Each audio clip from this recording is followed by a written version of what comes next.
책을 읽는 당신의 하루가 별처럼 빛나길. 책방 별곡. 안녕하세요, 책별님들. 오늘 여러분들께 읽어드릴 책은 언론입니다. 이 시대를 대표하는 22명의 작가가 쓴 외로움에 관한 고백. 저자 준파 라히리의 21명. 출판사 해다. 시작하기 전 구독과 좋아요 그리고 슈퍼땡스를 눌러주신 모든 구독자님 분들께 행운이 눈덩이처럼 굴러들어오길 바랍니다. 그럼 시작할게요. 트레이딩 스토리 준파 라히리. 책과 그 속에 담긴 이야기들은 어린 내가 소유할 수 있는 유일한 것들이었다. 물론 당시에도 문자 그대로 내가 그것들을 진짜 가질 수 있는 건 아니었다.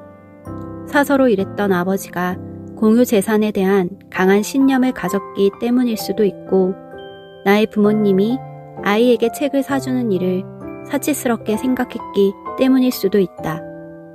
어쩌면 지금보다 가진 것이 없던 시절이라 그랬을지도 모른다. 어쨌거나 어린 시절 나는 내 것이라고 부를 만한 책이 거의 없었다. 당시 내가 얼마나 갈망했었는지, 결국 어떻게 처음으로 내 책을 가지게 되었는지 모두 기억이 난다. 5살인가 6살 때쯤이었다.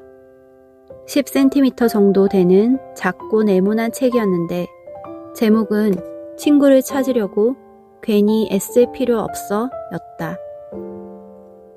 우리 가족의 첫 집이 있던 로드 아일랜드의 길 건너편에는 구식 잡화점이 하나 있었는데 그 책은 그 가게의 한쪽에 1센트짜리 사탕과 웨키팩 사이에 놓여 있었다. 줄거리는 진부하기 짝이 없었고 동화라기보다 장문의 그린카드에 가까웠다. 하지만 어머니가 날 위해 그 책을 사서 집으로 가져오는 걸 한껏 들떠서 지켜보던 때가 아직도 생생하게 기억난다. 표지 안쪽엔 어머님께 이 책을 드립니다 라는 문장과 함께 내 이름을 적어 넣을 수 있는 빈칸이 마련돼 있었다. 어머니는 그곳에 내 이름을 적은 후 곧이어 자신이 이 책을 사 주었다는 의미로 어머니라는 단어도 함께 적어 넣었다. 내가 어머니가 아니라 엄마라고 불렀음에도 말이다. 아마도 어머니라는 단어는 보호자를 대체하는 말인 듯 했다.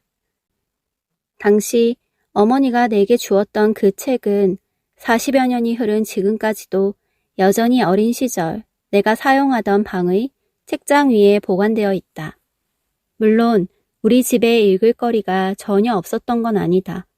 하지만 흥미를 가질 만한 것이 거의 없었기에 나는 늘 읽을 거리가 부족하다고 느꼈다. 대학원에서 정치학을 공부하던 아버지가 주로 읽던 중국과 러시아에 관한 서적도 있었고 쉴 때마다 즐겨 읽던 주간지 타임도 있었다. 어머니는 소설책과 단편집들 그리고 대시라는 제목의 문예지를 한 무더기 가지고 있었는데 전부 벵거로로 적혀 있어서 나로서는 제목조차 알 수 없었다. 어머니가 가진 책들은 주로 지하실에 철제 선반이나 침대 옆 비밀 공간에 보관돼 있었다. 어머니는 그 중에서도 카지 나즈르 이슬람이라는 벵골 출신 시인이 쓴 표지가 노란 시집을 무슨 성스러운 문서나 되는 것처럼 아꼈다. 낱말 맞추기 게임을 위해 늘 밖에 나와 있던 고동색의 낡고 두꺼운 영어 사전도 기억난다. 언젠가 한 번은 슈퍼마켓에서 쇼핑을 하다 할인 행사 중이던 백과사전 세트의 앞부분 몇 권을 구매한 적도 있다. 물론 세트 전부를 다 사지는 못했다. 우리 가족의 물질적인 생활이 가진 특징이라고나 할까. 우리 집에 있는 책들도 대부분 제멋대로였고 그때그때 되는 대로 사 모은 것 같았다. 내가 원하는 건 정확히 그 반대였다. 묵직한 존재감을 지닌 책들이 여기저기 쌓여있고 벽마다 기분 좋게 줄지어 있는 그런 집 말이다. 집안을 책으로 가득 채우려는 우리 가족의 노력은 때때로 좌절을 겪었다. 아버지가 막대기와 받침대로 올리브색 선반을 고정하려고 했을 때 결국 사건이 터지고야 말았다. 1970년대 식민지 양식으로 지어진 석고보드 벽이 무게를 버티지 못하는 바람에 선반이 와르르 무너져 버리고 말았던 것이다.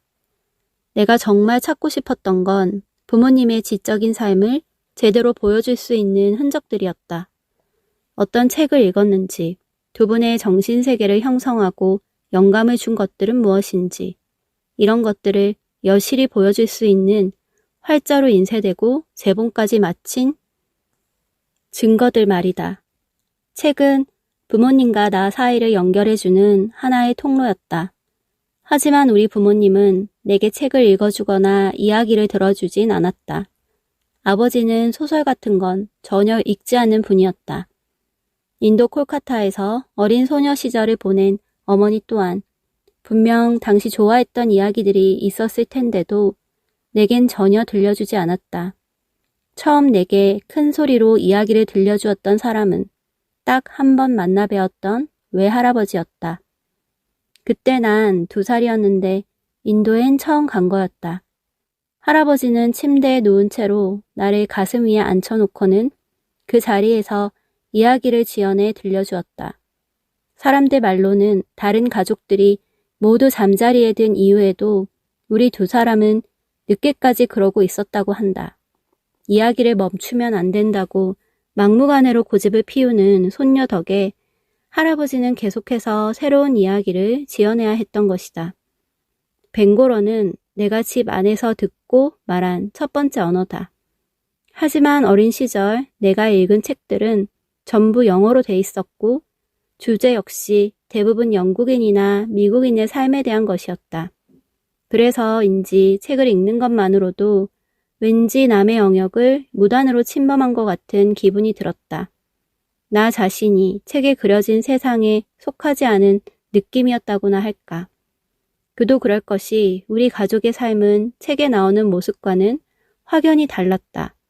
식탁 위에 올라오는 음식도 달랐고 기념하는 명절도 달랐으며 조바심을 내거나 신경 쓰는 부분도 전혀 달랐다.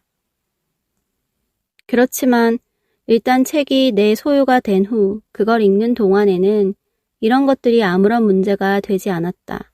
책 속으로 들어간 나는 이야기와 그 속에 등장하는 인물들과 순수한 관계를 맺었다. 과상의 세계지만 마치 실제로 존재하는 것처럼 여기며 완전히 몰입했고 그렇게 보이지 않는 존재가 되어 그들과 함께 살았다. 실제 현실에서는 특히 어린 소녀 시절의 나는 사회활동에 참여하는 걸 겁내는 쪽이었다. 다른 친구들이 나를 어떻게 생각할지, 그들이 나를 어떻게 판단할지 끊임없이 걱정했다. 하지만 책을 읽을 때만큼은 그런 걱정에서 벗어날 수 있었다.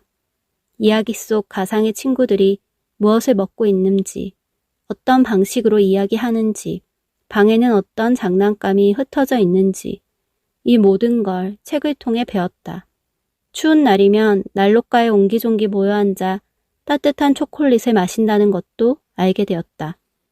뿐만 아니라 이야기 속 주인공들이 보냈던 휴가에 대해, 그들이 땄던 블루베리에 대해, 그들의 어머니가 스토브 위에서 잼을 만든다는 것에 대해서도 배웠다.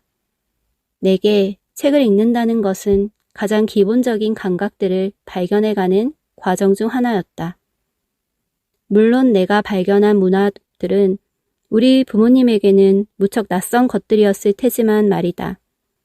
나는 이런 방식으로 부모님에게 반항하기 시작했고 부모님이 알지 못하는 것들을 책을 통해 하나씩 이해해 나갔다. 우리 집에 들어온 책들은 그게 무엇이든 무조건 내 사적인 영역의 일부로 간주되었다. 그래서인지 나는 남의 영역에 함부로 침입했다는 느낌 이외에 어떤 의미에서는 나를 키워주신 분들을 배신하는 것 같은 죄책감마저 들었다. 친구를 사귀겠다고 마음먹었을 때 글쓰기는 하나의 매개체가 되어주었다. 그러니까 책을 읽는 것과 마찬가지로 글쓰기도 처음에는 고독한 상태에서 무언가를 추구하기 위해서가 아니라 다른 사람들과 교류하기 위해 시작한 것이었다는 말이다. 나는 혼자가 아니라 같은 반 친구와 함께 글을 썼다.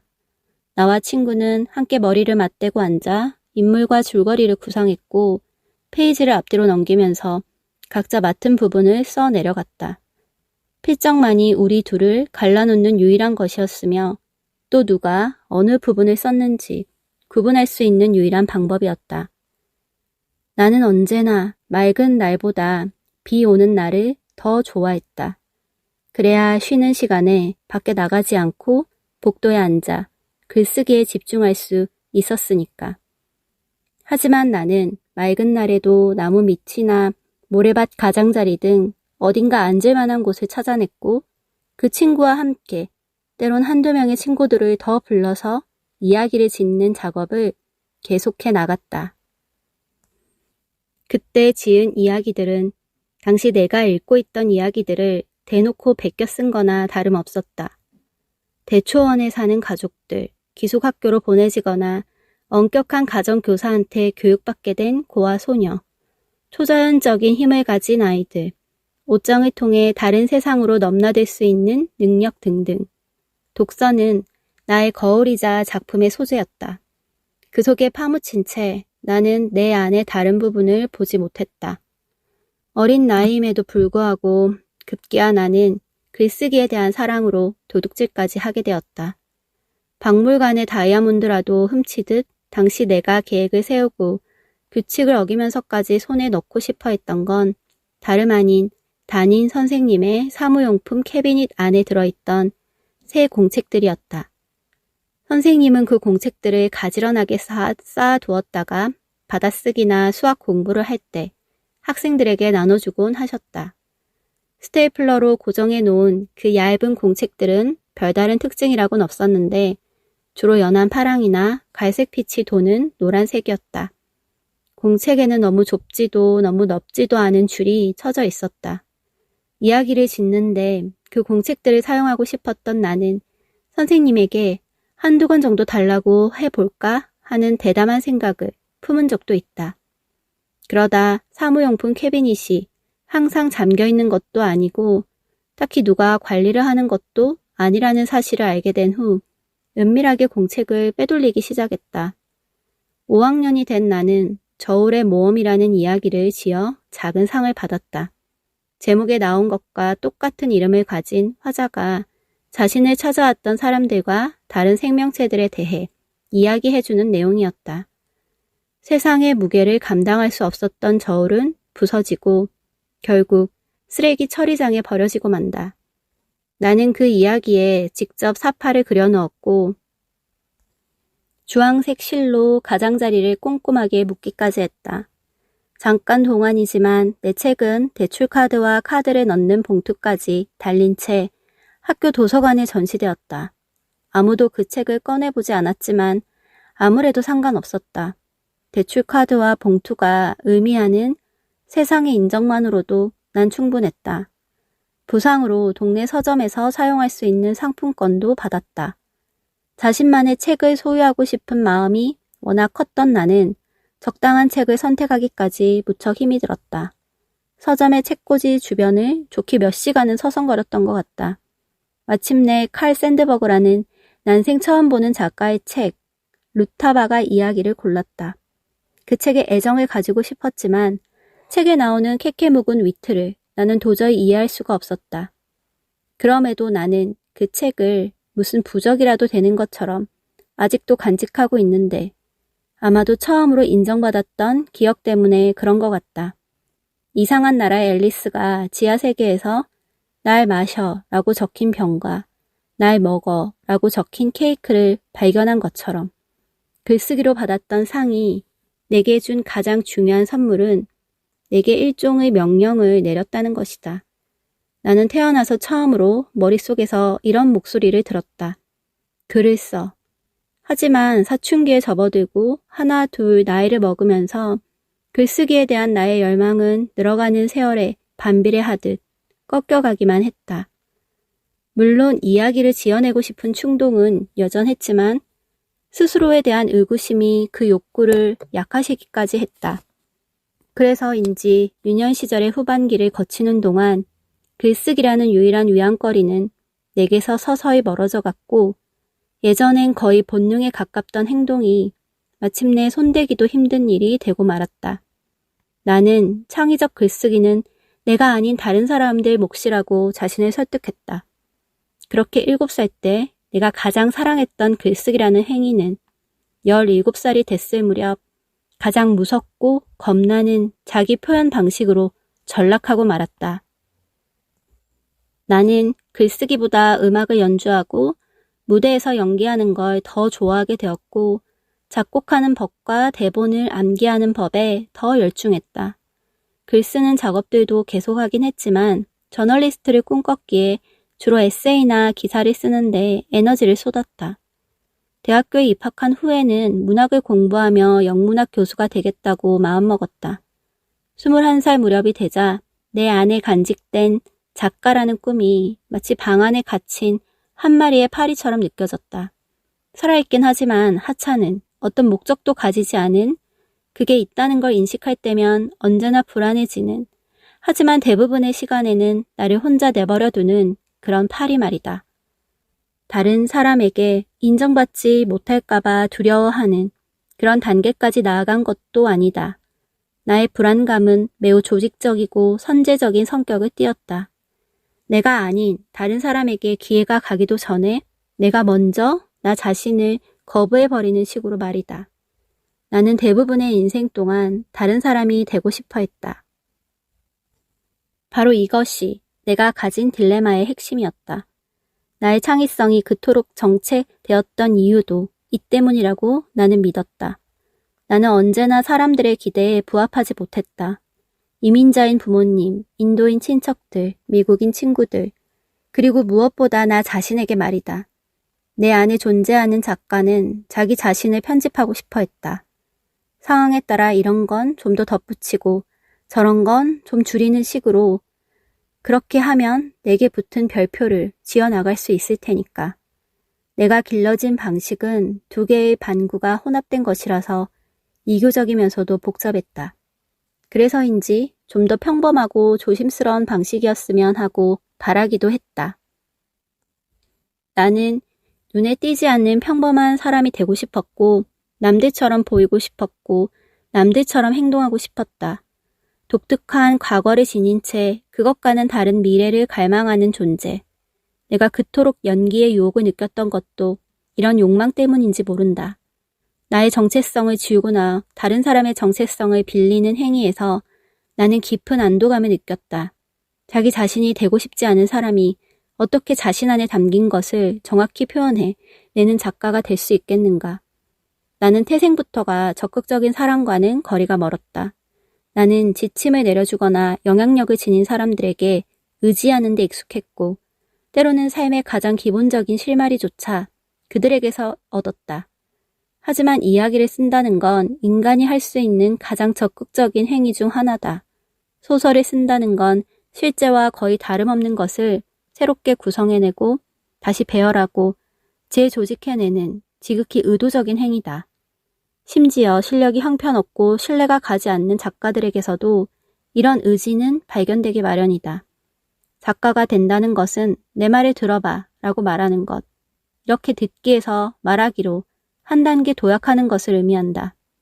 바로 이 지점에서 나는 흔들렸다. 나는 보여주기보다는 보는 것을, 말하기보다는 듣는 것을 더 좋아했다. 나의 내면을 들여다보고 나 자신의 이야기에 귀를 기울이는 것이 나는 두려웠다. 가족들은 내가 당연히 박사 학위를 받을 거라 생각했다. 하지만 대학교를 졸업하고 난생 처음으로 학생 신분에서 벗어나자 그동안 알고 있던 어떤 면에서는 무척 의지가 되었던 모든 위계와 질서가 한꺼번에 사라지고 말았다. 나는 잘 알지도 못하는 보스턴이라는 도시로 이사를 했고 나와 전혀 관련이 없는 사람들 집에 방 하나를 얻었다. 내가 지불하는 월세 말고는 내게 아무런 관심도 없는 사람들이었다. 서점에 일자리를 구한 나는 물건을 정리하고 계산하는 업무를 맡게 되었다. 그러다가 같은 서점에서 일하는 젊은 여자와 굉장히 친해졌는데 그녀의 아버지는 빌 코베트라는 이름의 시인이었다. 나는 자연스럽게 코베트 씨의 집에 드나들기 시작했다. 그곳엔 세이머스 히니의 시구절이 담긴 액자와 책과 예술품이 가득했다. 코베트 씨가 글을 쓰는 책상은 원고와 편지, 교정세가 뒤죽박죽 쌓인 채로 거실 한가운데 덩그러니 놓여 있었다. 이 책상에서 이뤄지는 작업은 강제로 부과된 일도 어느 기관의 지시로 하는 일도 아니었다. 나는 파리 리뷰 과어로를 읽으며 그 집에서 여름을 보냈다. 혼자일 때면 종종 채광이 좋은 꼭대기층에 올라가 타자기를 이용해 짧은 글이나 작품의 대략적인 스케치를 구상하기도 했다. 그제야 작가가 되고 싶은 마음이 생겼다. 처음에는 남들 몰래 다른 사람과 원고를 서로 교환해서 읽었는데 미리 일정을 정해놓은 터라 억지로라도 책상에 앉아 뭔가를 써야만 했다. 당신에겐 컴퓨터가 없었기 때문에 주로 주말이나 밤 시간에 연구조교로 일하던 사무실에 몰래 들어가 회사 컴퓨터로 이야기를 쓰곤 했다. 작가 시장을 한 부 구입한 후 작은 잡지사에 작품들을 기고하기 시작했는데 원고들은 곧 내게 되돌아왔다. 이듬해 나는 작가 신분이 아닌 영국 문학을 전공하는 학생으로 대학원에 입학했다. 그러나 내가 공부하겠다고 밝힌 학문적 목표 아래엔 다른 생각이 숨어 있었다. 매일 아침 기차를 타러 갈 때마다 서점 앞을 지나쳤다. 가게 앞엔 늘 10여 권의 책들이 진열되어 있었는데 나는 매번 걸음을 멈추고 그 책들을 구경했다. 그중엔 레슬리 앱스타인의 책도 있었다. 이름만 알고 읽어본 적은 없는 작가였는데 마침 보스턴 대학교에서 문예창작 프로그램을 담당하고 있었다. 어느 날 나는 재미삼아 문예창작가 사무실에 찾아가서 혹시 청강을 할 수 있냐고 물어보았다. 나로서는 매우 대담한 행동이었다. 담임 선생님의 캐비닛에서 공책을 훔친 지 거의 20여 년이 흐른 뒤에야 그와 맞먹을 정도로 대담한 짓을, 명백히 선을 넘는 행동을 한 것이었다. 그 강의는 문예창작가 학생들만 들을 수 있는 거라 앱스타인 교수가 예외적으로 수강을 허락할 거라고는 기대하지 않았다. 그러나 예상과 달리 그는 청강을 허락했고 이듬해 나는 용기를 내 정식으로 문예창작 프로그램에 지원했다. 여기까지 오디오북 잘 들으셨나요? 더 자세한 내용은 책을 구매해서 읽어보시기 바랍니다. 그럼 편안한 저녁 보내시고 다음 영상으로 만나요. 들어주셔서 감사합니다.